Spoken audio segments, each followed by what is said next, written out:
Assalamualaikum warahmatullahi wabarakatuh. Yang saya hormati Ibu Heifon Herdayinta, MSc PhD, selaku pembimbing tesis saya. Yang saya hormati Bapak Ibu dosen penguji pada kesempatan kali ini. Perkenalkan, saya Praja Habib Pasangka. Di sini saya akan mempresentasikan proposal tesis saya yang berjudul Mitigasi Pengaruh Self-Efficacy terhadap Eskalasi Komitmen, Peran dari Proses Feedback. Perpindahan ibu kota negara dari Jakarta ke wilayah administratif Kabupaten Penajam Pasir Utara serta Kabupaten Kutai Kartanegara yang berada di Provinsi Kalimantan Timur, ini tentunya akan membuat terjadinya megaproyek pembangunan infrastruktur, terutama megaproyek yang akan dikerjakan dalam rangka waktu multi-year tersebut, yang melibatkan anggaran mencapai hingga 466 triliun rupiah dan bahkan berpotensi bisa naik hingga 2 atau 3 kali lipatnya. Tentunya megaproyek ini membuat megaproyek tersebut perlu diperhatikan dengan seksama. Indonesia tidak luput dari pengalaman-pengalaman yang kurang baik ketika terkait dengan megaproyek pembangunan. Salah satunya yang cukup menggemparkan pada masanya adalah megaproyek Hambalang. Megaproyek Hambalang yang dimulai pada tahun 2003 ini melejit anggarannya menjadi 2,5 triliun rupiah ketika Kementerian Pemuda dan Olahraga ini dipimpin oleh Andi Alfian Malarangeng. Padahal ketika masa Menpora sebelumnya, yakni Andi Aksa Daud, beliau hanya mengajukan anggaran sebesar 125 miliar untuk pembangunan Hambalang. Perusahaan konsultan yang akan mengerjakan proyek Hambalang ini sudah sempat mendatangkan peneliti geologi untuk meneliti struktur tanah di lokasi proyek Hambalang. Dan hasilnya diketahui bahwa struktur tanah Hambalang ini ternyata rapuh. Namun proses pembangunan Hambalang tetap dilanjutkan hingga akhirnya pembangunan ini harus dihentikan karena telah menjadi temuan oleh KPK. Fenomena yang terjadi pada megaproyek Hambalang ini dikenal dengan istilah eskalasi komitmen. Eskalasi komitmen ini merupakan salah satu bias keputusan yang merugikan organisasi serta sering dibahas dalam ilmu organisasi dan pengambilan keputusan. Eskalasi komitmen ini adalah keputusan mempertahankan komitmen untuk melanjutkan tindakan atau kegiatan yang memiliki kemungkinan gagal. Schliessman dan kawan-kawan pada tahun 2017 mendefinisikan eskalasi komitmen sebagai tindakan meneruskan kegiatan yang patut dipertanyakan atau menuju kegagalan. Secara spesifik, tindakan tersebut dilakukan setelah mengeluarkan investasi sumber daya dengan jumlah signifikan dalam rangka mengejar tujuan dan justru menerima umpan balik negatif tentang investasi tersebut. Maka pembuat keputusan biasanya akan mempertahankan atau justru meningkatkan komitmen awal mereka untuk tujuan yang dimaksud. Salah satu potensi berbahaya dari tindakan eskalasi komitmen adalah adanya kemungkinan terjadi penyalahgunaan wewenang. Contohnya pada megaproyek Hambalang yang tadi sudah dibahas, megaproyek Hambalang ini yang anggarannya melejit hingga 2,5 triliun rupiah dari 125 miliar rupiah. Ini ternyata ada maksud lain di balik peningkatan anggaran tersebut. Selain untuk meningkatkan taraf fasilitas mulai dari tempat pendidikan menjadi tempat persiapan atlet untuk kompetisi internasional, ternyata pihak-pihak yang terlibat di dalam megaproyek Hambalang ini justru menyalahgunakan wewenang yang mereka punya. Salah satunya adalah Menpora Andi Alfian Malarangeng yang terbukti memperkaya diri sendiri melalui proyek ini hingga mencapai 2 miliar atau 550 ribu US dollar. Berdasarkan data yang dipublikasi oleh Transparency International, Indonesia mendapat skor Corruption Perception Index itu stabil di bawah 40. Bisa dilihat 3 tahun terakhir, dari tahun 2020 hingga tahun 2022, skor CPI Indonesia ini berada dalam rentang 34 sampai 38. Skor ini pun masih cukup rendah bahkan dibandingkan dengan negara-negara tetangga di lingkup ASEAN atau Asia Tenggara.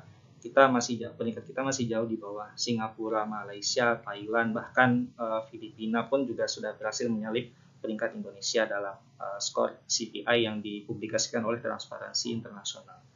Sedangkan berdasarkan temuan dari Indonesian Corruption Watch, pelaku korupsi di Indonesia ini setiap tahunnya didominasi oleh aparatur sipil negara. Pada tahun 2020, sebanyak 272 kasus korupsi ini di Indonesia pelakunya adalah ASN. Lalu pada tahun 2021, sebanyak 343 kasus korupsi ini pelakunya adalah ASN, dan pada tahun 2022 semester 1 sudah sebanyak 167 pelaku korupsi di Indonesia ini berasal dari kalangan ASN atau kalangan pegawai pemerintah daerah. Dan data-data tersebut menunjukkan bahwasannya korupsi di Indonesia ini masih menjadi permasalahan yang cukup berat dan perlu selalu ditangani. Salah satu cara mengatasinya adalah dengan memitigasi terjadinya eskalasi komitmen yang berpotensi memfasilitasi terjadinya penyalahgunaan wewenang, salah satunya korupsi. Banyak faktor determinan dari eskalasi komitmen yang telah dibahas oleh peneliti-peneliti sejak konsep dari eskalasi komitmen ini pertama kali diperkenalkan oleh Stowe pada tahun 1976. Mulai dari faktor individual, organisasional, sosial, hingga faktor budaya. Faktor individual yang masih kurang banyak dibahas namun memiliki pengaruh yang kuat terhadap eskalasi komitmen adalah self-efficacy. Self-efficacy ini merupakan keyakinan yang dimiliki oleh individu mengenai kemampuannya dalam mengelola, mengeksekusi suatu pekerjaan, serta mencapai tujuan. Beberapa penelitian yang telah membuktikan pengaruh dari self-efficacy terhadap eskalasi komitmen diantaranya adalah White dan kawan-kawan pada tahun 1997, White dan Sass pada tahun 2007, Jani 2008, serta Jani 2011, yang mana kesemuanya menemukan adanya pengaruh signifikan dari self-efficacy terhadap eskalasi komitmen. Pengaruh signifikan dari self-efficacy terhadap eskalasi komitmen ini tentunya bisa menimbulkan potensi kerugian bagi instansi ketika dalam melaksanakan proyek melakukan eskalasi komitmen terutama yang tidak rasional. Dan salah satu langkah yang bisa dilakukan untuk memitigasi hal tersebut adalah dengan melakukan pengawasan. Pengawasannya ini bisa dalam bentuk pemberian informasi terkait perkembangan atau pelaksanaan proyek yang sedang dikerjakan. Masih minim penelitian yang membahas tentang efek dari informasi terhadap eskalasi komitmen. Salah satunya adalah penelitian yang dilakukan oleh Liang pada tahun 2019 yang mana menemukan bahwasannya informasi proses feedback itu berpengaruh secara signifikan terhadap eskalasi komitmen. Penelitian lain yang dilakukan oleh Retzel dan kawan-kawan pada tahun 2020 menemukan bahwasannya muatan informasi yang lebih banyak itu memitigasi eskalasi komitmen hingga pada taraf tertentu. Jadi peneliti, saya dalam hal ini mencoba menawarkan proses feedback sebagai salah satu langkah mitigasi dari efek self-efficacy terhadap eskalasi komitmen. Yang mana proses feedback ini merupakan informasi mengenai bagaimana individu, kelompok atau organisasi ini menerapkan strategi kerja yang sudah dirancang.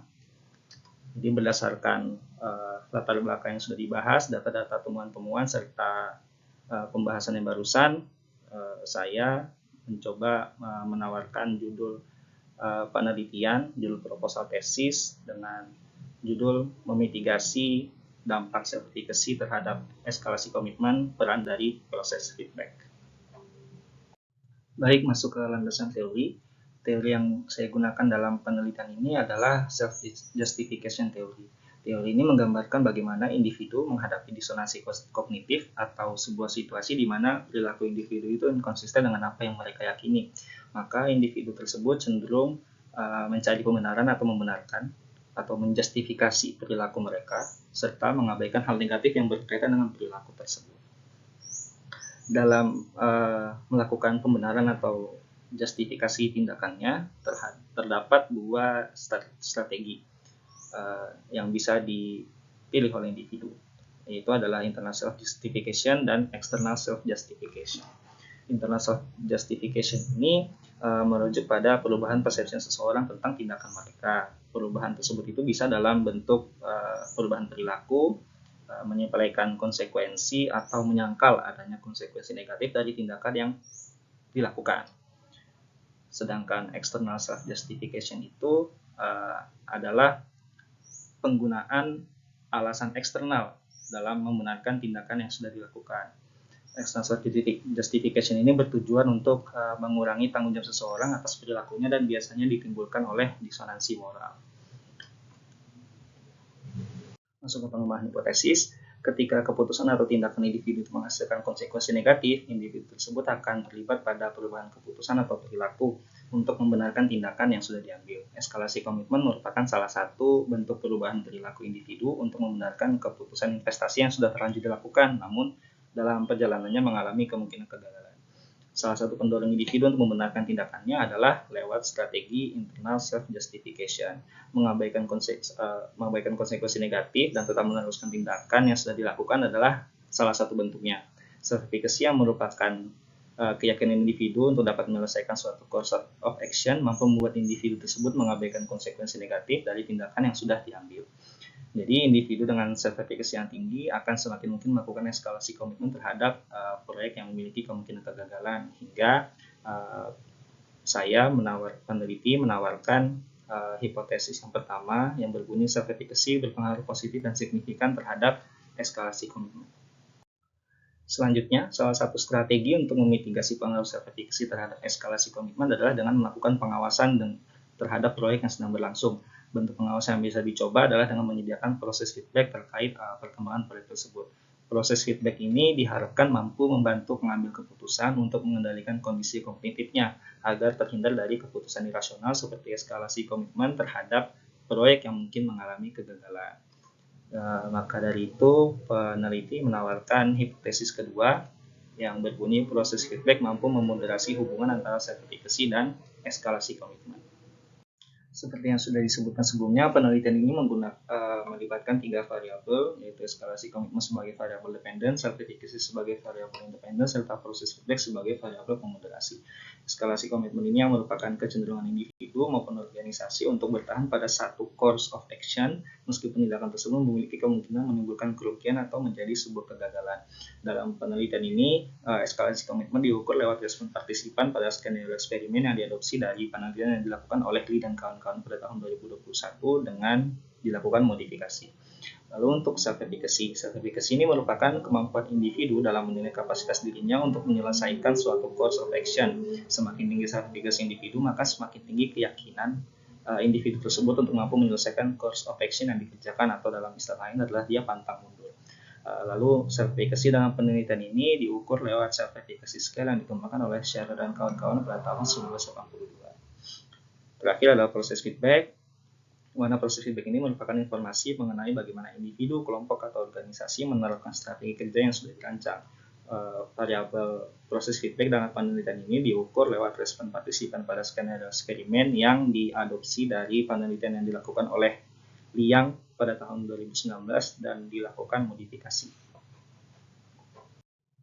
Penelitian ini dalam pengumpulan datanya menggunakan metode eksperimen berbasis internet dengan 2 kelompok pengujian. Subjek penelitian yang dilibatkan dalam penelitian ini adalah pegawai negeri sipil di lingkungan Pemkot atau Pemkab daerah penyangga IKN, diantaranya Kota Samarinda, Kota Balikpapan, Kabupaten Pasir, Kabupaten Penajam Pasir Utara, serta Kabupaten Kutai Kartanegara. Masuk ke desain tugas dan prosedur eksperimen. Eksperimen dalam penelitian ini terdiri dari 3 tahapan. Yang pertama adalah tahap pilot test. Pilot test ini nanti akan melibatkan rekan-rekan mahasiswa Magister Sains Akuntansi FEB UGM. Lalu yang tahap selanjutnya adalah eksperimen inti atau inti eksperimen. Pada tahap ini sudah melibatkan pegawai negeri sipil yang menjadi subjek eksperimen, di mana partisipan berperan sebagai kepala dinas yang mengerjakan proyek pembangunan drainase. Dalam skenario tersebut tersedia informasi mengenai perkembangan proyek serta masalah yang dijumpai. Ini adalah sebagai manipulasi dari variabel proses feedback, hingga akhirnya partisipan mengambil keputusan untuk menghentikan proyek atau tetap melanjutkan proyek tersebut. Ini sebagai pengukuran variabel eskalasi komitmen. Dan langkah ketiga adalah cek manipulasi, di mana partisipan memberikan tingkat persetujuan terhadap pernyataan tentang manipulasi variabel proses feedback. Pengujian hipotesis pada penelitian ini menggunakan regresi logistik biner. Namun sebelum masuk ke pengujian hipotesis, terdapat analisis deskriptif yang menggunakan nilai maksimum, nilai minimum, mean, serta standard deviation. Lalu uji kelayakan model regresi menggunakan uji Hosmer dan Lemeshov's good of fitness test, dan selanjutnya adalah koefisien determinasi ini menggunakan Nagelkerke's R-square, hingga ke pengujian hipotesis menggunakan regresi logistik biner.